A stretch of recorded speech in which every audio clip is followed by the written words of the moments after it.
Namaste. My name is Abraham Varghese. I'm here under the aegis of B-GHUD, and I'll be trying to provide answers to questions raised in the IELTS examinations, all provided in this book, which you can get from B-GHUD. The question here is, more and more people are relying on private cars as their major means of transportation. Describe some of the problems of over-reliance on cars can cause, and suggest at least one possible solution.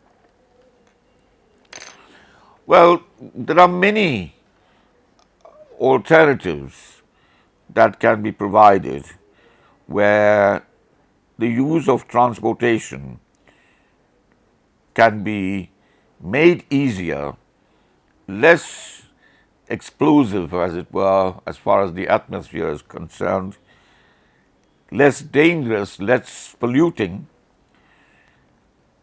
by having, for example, people using bicycles, or by having good transport system, public transport system, that caters to everybody's needs.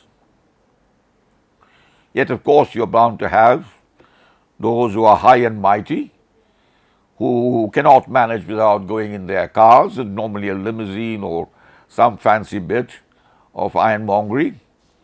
And they, of course, care less about the atmosphere or what they actually do, what damage they actually cause to their cars. If we add to that number people who are owners of cars, also wish to show off their wares and feel it necessary to bring a car to work, they then multiply the effect that their cars have on the state of pollution, the traffic jams, the difficulties on roads, and the costs of actually petrol or diesel that the country has to expend to get it, the maintenance of roadways, and a multitude of other things. Of course, if you're traveling to a certain direction and you know 2 or 3 or 4 other people who are doing the same, then you could rotate the use of the car instead of therefore having 4 cars going to 4 places. Just one car could do, where you can drop them all off either in the same office or the same junction or to their particular destinations, which shouldn't be too far, so that the driver himself or the owner himself of the car can actually reach his place of work in time. Over-reliance on cars has also got the effect of making people lazy. They, for any excuse, get into the car, even if it is to go no more than a few hundred yards. This is over-reliance on the car. Nothing is worse for people's health than just slouching into a car and being taken that 200 meters or 300 meters, when you can, as it were, do some good for your health and body by walking there, saving the atmosphere, being responsible that the effect of your using the car is going to hurt and affect others.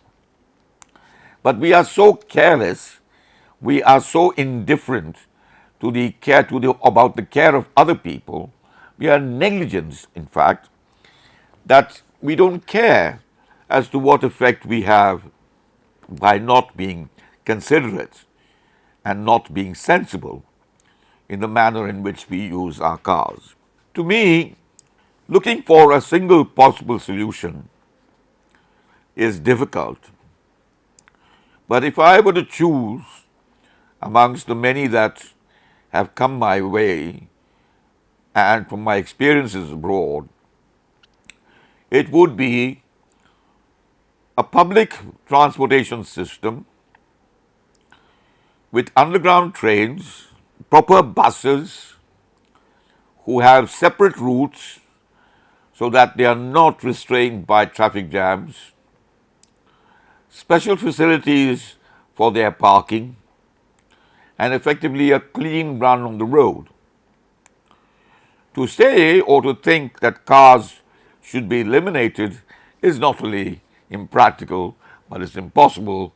And then, of course, there is the question of what happens to the car industry, a multi-billion industry that governments and countries can't afford to put aside for the sake of the convenience of the ecology and the atmosphere and so on.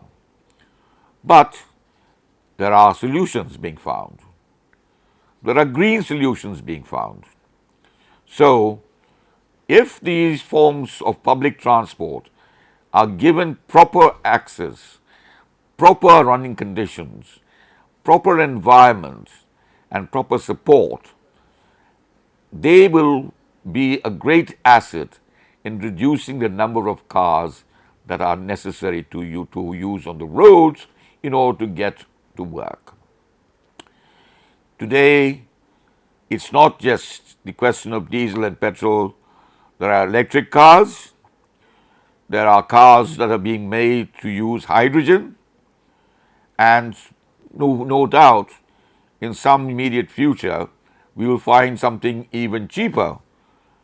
And these fossil fuel power-giving assets will not be relevant anymore.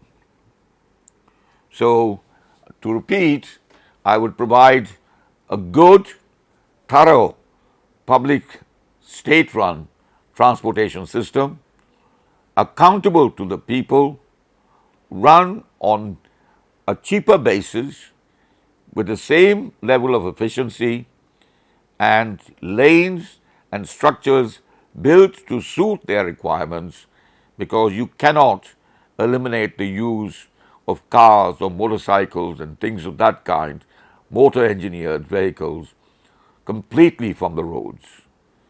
But a good transportation system is immensely, immensely valuable. Thank you very much. Namaste.